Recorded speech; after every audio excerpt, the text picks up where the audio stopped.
അമ്മേ, അവൾ ആരാണെന്ന് ഞാൻ പറയാം. അത് കേട്ടിട്ട് അമ്മ പോയാൽ മതി. പക്വതയില്ലാത്തൊരു പ്രായത്തിൽ ഞാൻ ചെയ്തു പോയൊരു തെറ്റിന്റെ പ്രായച്ചിത്തമാണ് അമ്മേ അവൾ. വിവാഹത്തിന് മുമ്പ് ഒരു ദുർബല നിമിഷത്തിൽ എനിക്ക് സംഭവിച്ചു പോയൊരു തെറ്റ്.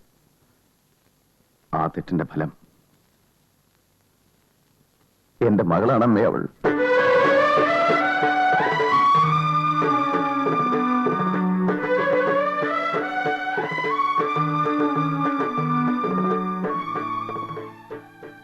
സീത, നിനക്കറിയോ, എന്റെ ഉള്ളിലുണ്ട് നീറുന്ന ഒരു പിതാവിന്റെ ഹൃദയം. നീ പറയുന്നതൊക്കെ സത്യമാണോ? നുണയാണെന്ന് പറഞ്ഞ് അമ്മയ്ക്ക് ഇതും പുച്ഛിച്ചു തള്ളാം. പക്ഷേ ഇത് സത്യമായിട്ടും സത്യമാണ്. അപ്പോ ഈ കുട്ടിയുടെ അമ്മ മരിച്ചുപോയി. എന്റെ മോളെ പ്രസവിച്ച് അധികം താമസിയാതെ.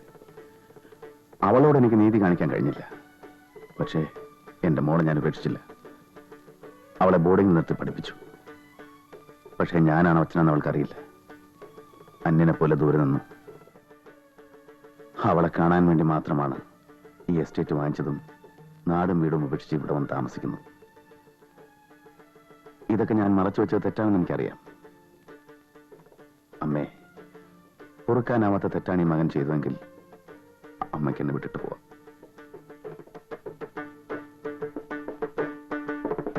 സീതേ, എന്തുകൊണ്ടോ എനിക്ക് നിന്നോട് തുറന്നു പറയാൻ കഴിഞ്ഞില്ല. ഇനിയും നിനക്കെന്നെ വിശ്വാസമായില്ലെങ്കിൽ ഈ കുട്ടേട്ടനെ ഉപേക്ഷിച്ച് നിനക്കും പോകാം.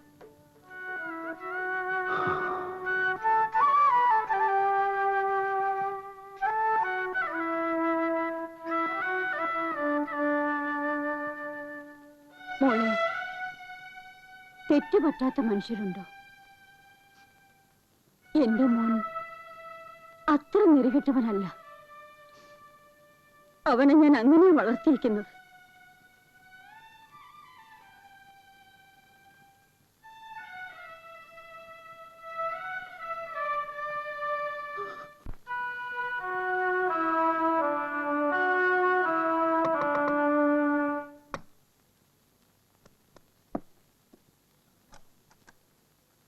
സംഗതി ഏറ്റോടാ. ഏറ്റ മട്ടുണ്ട്.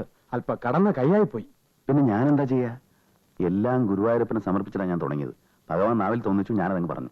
എല്ലാവരും കൂടെ അംഗീകരിച്ചു കഴിഞ്ഞാൽ പിന്നെ ജീവിതകാലം മുഴുവൻ മോളായിട്ടുണ്ട് നടക്കേണ്ടി വരില്ലേ? അതിന് വഴിയുണ്ട്. കുറച്ചു ദിവസം കഴിഞ്ഞാൽ അമ്മയും സീതയ്ക്ക് അങ്ങ് പോകില്ലേ? ഈ പെണ്ണ് ഹോസ്റ്റലിലേക്കും പോകും. 1 or 2 മാസം കഴിയുമ്പോൾ ഒരു നുണ പറയും, അവിടെ മരിച്ചു പോയെന്ന്. പ്രശ്നം അവസാനിച്ചില്ലേ? സാറ് കള്ളം പറയുന്നതിൽ PhD എടുത്തിട്ടുണ്ടോ? എടാ, ഇങ്ങനെ ഒരു സിറ്റുവേഷനിൽ പെട്ട സാക്ഷാൽ ഹരിചന്ദ്രൻ പോലും നുണ പറഞ്ഞു പോലൂടാ.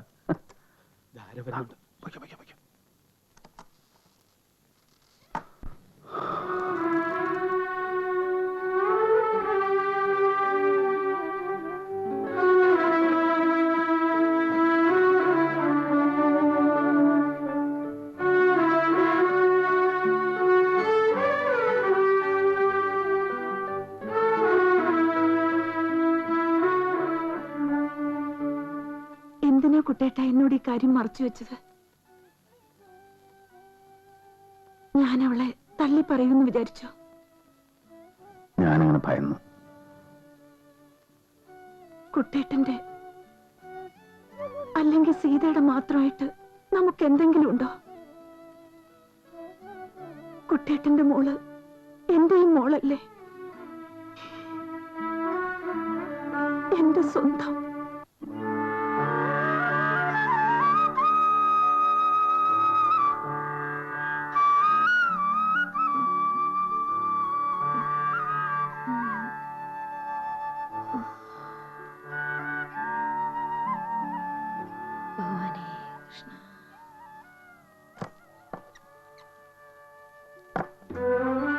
കൃഷ്ണാക്കിടാവേ, ഇത് ഞാൻ തൊഴുന്നേൻ ആനന്ദമൂർത്തിയുടെ കാൽപുരാനെ.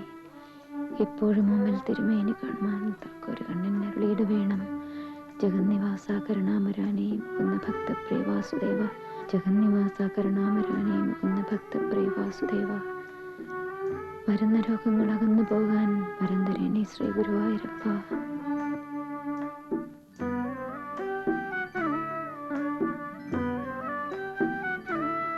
എന്താ മോളുടെ പേര്? ഇന്ദു. ആരൊക്കെയാണെന്ന് മനസ്സിലായില്ല കേട്ടോ. ഒക്കെ മനസ്സിലായിക്കോളും. അയ്യോ ഒന്ന് പറയൂ. ഇവിടെ ആരും കൂട്ടില്ലാണ്ട് ഞാനങ്ങനെ വിമ്മിഷ്ടപ്പെട്ടിരിക്കുകയായിരുന്നു. ആരാ? ആരാവണം? അമ്മയാണെന്ന് കരുതിക്കോളൂ. അതെ മോളെ, മോളുടെ അമ്മ തന്നെയാ. ഇന്ദുവിനെന്നെ ഇഷ്ടായോ? പേരെന്താ? സീത, സീതാലക്ഷ്മി. നല്ല പേരാട്ടോ. ഇല്ലത്തൊരു ചെറിയമ്മ ഉണ്ടായിരുന്നു, സീതാലക്ഷ്മി എന്നായിരുന്നു പേര്. പക്ഷെ അതൊരു അസത്താ, എന്നെ കണ്ണിനേറെ കണ്ടൂടായന്. പക്ഷേ ഈ സീതാലക്ഷ്മിക്ക് ഇന്ദുവിനെ വലിയ ഇഷ്ടായി. മോൾക്ക് മുഖം കഴുകണ്ടേ? വരൂ. അയ്യോ, വായ പോലും കഴുകാണ്ട വർത്താനം പറഞ്ഞോണ്ടിരുന്നത്.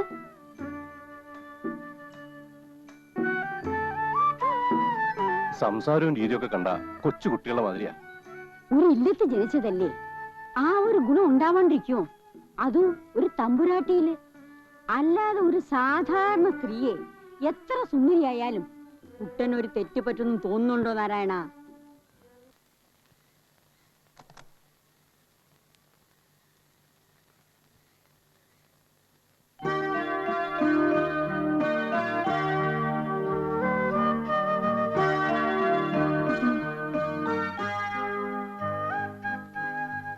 ചായ കൊടുക്കും മോളെ. ഇന്നലെ രാത്രി എപ്പോഴാ വന്നത്? പോയത് ഇവരെയൊക്കെ കൂട്ടിക്കൊണ്ടുവരാനായിരുന്നോ? എങ്കിൽ ഞാനും വരുമായിരുന്നു കേട്ടോ. അതിനെന്താ, മോൾക്ക് ഇനിയും വരാലോ, അല്ലേ കുട്ടേട്ടാ? അതെ അതെ. എന്തോ എവിടെയായി കുട്ടി? ഒന്ന് കണ്ട് കൊതി മാറാൻ കിട്ടുന്നില്ലല്ലോ. അയ്യോ, മുത്തശ്ശി വിളിക്കണു. ഞാൻ പോണു കേട്ടോ.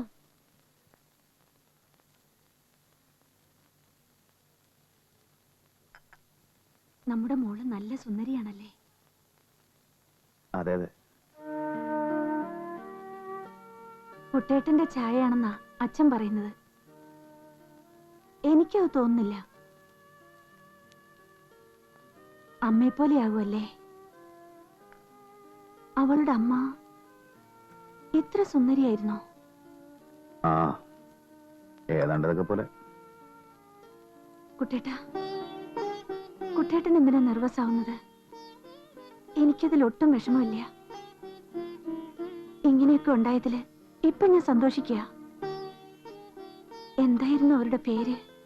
എന്റെ സീതെ, നീ ആ കഥകളൊക്കെ എന്നെ ഇനി ഓർമ്മിപ്പിക്കല്ലേ. മറന്നു കളഞ്ഞ കാര്യങ്ങൾ അതൊക്കെ. ഇന്നെന്റെ മനസ്സിൽ നീ മാത്രമേ ഉള്ളൂ. ഇനി ആ സ്ത്രീയെക്കുറിച്ചോ പഴയ കഥകളെക്കുറിച്ചോ ഒന്നും നീ എന്നോട് ചോദിക്കരുത്.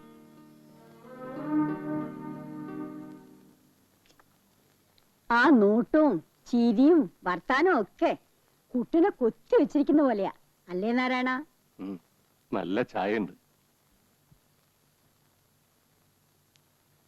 എന്റെ ഗോപാല, നിനക്കെങ്കിലും എന്നോടൊന്ന് സൂചിപ്പിക്കായിരുന്നില്ലേ?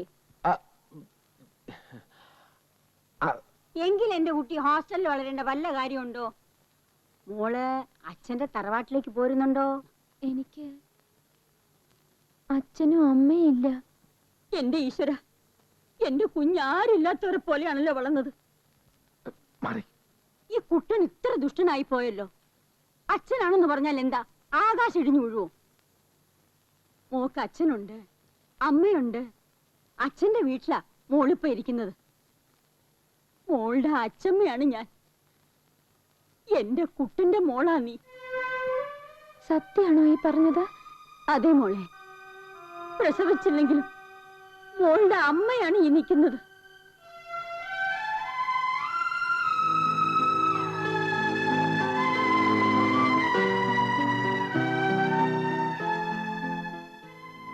സത്യാണോ? അതെ മോളെ. അമ്മയെന്നൊന്ന് വിളിച്ചേ.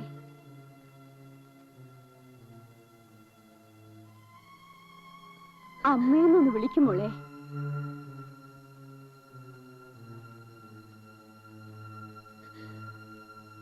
അമ്മേ, അമ്മേ.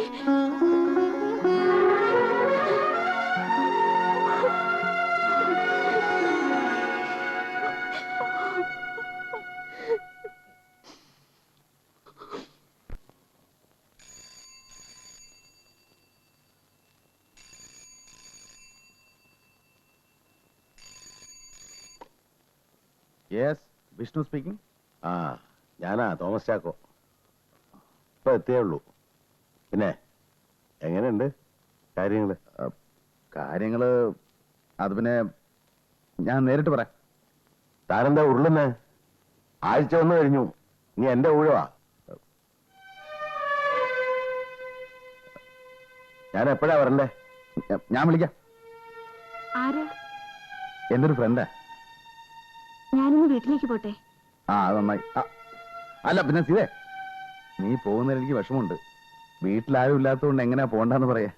എന്തിനു ഞങ്ങൾ വിളിച്ചോണ്ട് പോവാ? എങ്ങോട്ട്? നമ്മുടെ വീട്ടിലേക്ക്. അയ്യോ അതെന്തിനാ? അവളെ പിരിഞ്ഞു നിൽക്കാൻ എനിക്ക് പറ്റണില്ല കുട്ടേട്ടാ. സീത അവിടെ പഠിപ്പ് കളയാൻ പറ്റുമോ? കോളേജ് ഉടനെ തുറക്കില്ലേ? അവളെ പഠിപ്പ് അങ്ങ് പൊയ്ക്കോട്ടെ. അവള് പഠിച്ച് ജോലി ചെയ്തിട്ട് വേണ്ട ഇവിടെ കുടുംബം പുലർത്താൻ. അതല്ല നിർബന്ധമാണെങ്കിൽ നാട്ടിലുണ്ട് നല്ല കോളേജ്. അതൊക്കെ അടുത്ത കൊല്ലം ആവമ്മേ. ഇക്കൊല്ലം ഇവിടെ അങ്ങ് അവള് കംപ്ലീറ്റ് ചെയ്യട്ടെ. ഇക്കൊല്ലം ഇനി അവള് കോളേജിൽ പോകുന്നില്ല. 10-12 കൊല്ലം പൂജയും പ്രാർത്ഥനയും ചെയ്തതിന്റെ ഫലം ഇപ്പോഴാ കിട്ടിയത്. എന്റെ കാര്യം പോട്ടെ, ഇവൾക്ക് വലിയ ആഗ്രഹങ്ങള്. ഇനി മോള് ഇവളുടെ കൂടെ വളർന്നാ മതി. അമ്മേ അതിനൊക്കെ ഇനിയും സമയമുണ്ടല്ലോ. നീ ഒന്നും പറയണ്ട. മോളുടെ കാര്യങ്ങൾ ഇനി നീ മാത്രം തീരുമാനിച്ചാ പോരാ, അതിന് ഞങ്ങൾക്കും ഉണ്ട് അവകാശം. എനിക്കെന്താ അവകാശം? അതല്ല, നിനക്ക് അവളെ പിരിയാൻ പറ്റില്ലെങ്കിൽ നീ ഞങ്ങളുടെ കൂടെ പോരെ. അപ്പൊ എസ്റ്റേറ്റിലെ കാര്യങ്ങളൊക്കെ ആര് നോക്കും അമ്മേ? മോളെ കാണാൻ വേണ്ടി മാത്രമല്ലേ നീ മലമുകളിൽ വന്ന് കിടന്ന് കഷ്ടപ്പെടുന്നത്. ഇനിയിപ്പോ അത് വേണ്ട, നീ ഞങ്ങളുടെ കൂടെ പോര്. എന്തെങ്കിലും ആവശ്യം ഉണ്ടെങ്കിൽ മാത്രം ഇങ്ങോട്ട് വന്നാ മതി, അല്ലെങ്കിൽ അങ്ങ് വിറ്റുകളാ.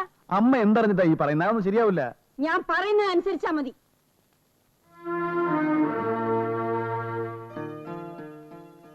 നമുക്ക് പോവാൻ കുട്ടേട്ടാ. ഇനിയെങ്കിലും നമ്മുടെ മോള് അച്ഛന്റെ അമ്മയുടെ സ്നേഹം കിട്ടി വളരട്ടെ. സീതേ, നീ എന്തോന്നാ അവന്റെ അടുത്ത് കിന്നാരം പറഞ്ഞോണ്ടിരിക്കുന്നത്? നീ ചെന്ന് അവന്റെ പെട്ടിയിൽ സാധനങ്ങളൊക്കെ എടുത്തു വെക്ക്. ചെല്ലേ. എടാ, ഇനിയെങ്കിലും മീശയും കറുപ്പിച്ച് പിള്ളേരെ കളിച്ച് നടക്കാതെ മാനം മര്യാദയ്ക്ക് ജീവിക്കാൻ നോക്ക്. പ്രായമായ ഒരു പെൺകുട്ടിയുടെ അച്ഛനാണ് നീ, അത് മറക്കണ്ട.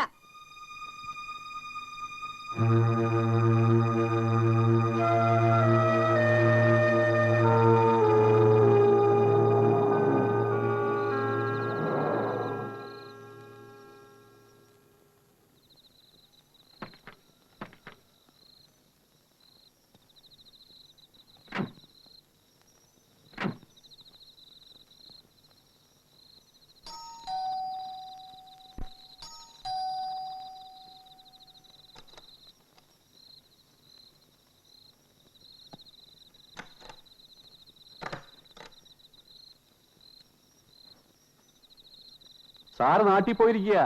അപ്പൊ ആ കുട്ടിയോ? അതിനെയും കൊണ്ടുപോയി. വീട്ടിലേക്കോ?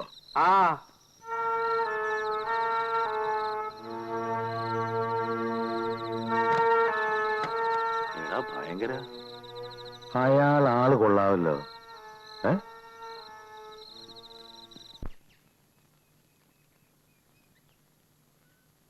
ഇപ്പോഴാ തന്റെ മുഖത്തൊരു ചൈതന്യം വന്നത്. അതാ ഭാര്യയും കുട്ടികളും കൂടിയുള്ള കുടുംബജീവിതത്തിന്റെ ഒരു സുഖം. മോളെന്താ ഒന്നും മിണ്ടാത്തത്? ഞാനെന്താ പറയാ? ഇവിടെ വന്നിട്ട് ഒരു ദിവസമേ ആയുള്ളൂ. ഇതിനിടയ്ക്ക് എന്റെ കുട്ടിക്ക് ഒരിടത്ത് അടങ്ങിയിരിക്കാൻ പറ്റിയിട്ടില്ല. ബന്ധുക്കളും കൂട്ടുകാരും ഒക്കെ വരികയല്ലേ. നമ്മൾ കുട്ടിയെ കാണിച്ചില്ലെങ്കിൽ അതൊരു വിഷമം. കേട്ടോ മോളെ, ഞാനും അച്ഛനും കൂടെ ഒരേ ക്ലാസ്സിൽ ഒരേ ബെഞ്ചിലിരുന്ന് പഠിച്ചതാ. മോളും അമ്മയും അച്ഛനും കൂടെ ഒരു ദിവസം വീട്ടിലോട്ടൊന്ന് വരണം. വരാമെന്ന് പറഞ്ഞാ പോരാ, വരണം. ഉടനെ ഒന്നും പറ്റിയെന്ന് വരില്ല. ഞങ്ങളുടെ കുടുംബത്തിൽ തന്നെ ഇവിടെ ഒരു പ്രാവശ്യമെങ്കിലും കൊണ്ടുപോയി പരിചയപ്പെടുത്തണ്ടേ? എന്റെ വീട്ടിൽ തന്നെ 1 മാസം നിർത്തണമെന്ന് പറഞ്ഞ അച്ഛൻ പോയത്. അതെ അതെ, അത് ശരിയാ. തിരക്കൊക്കെ കഴിഞ്ഞിട്ട് മതി, പക്ഷെ വരണം. വരാം.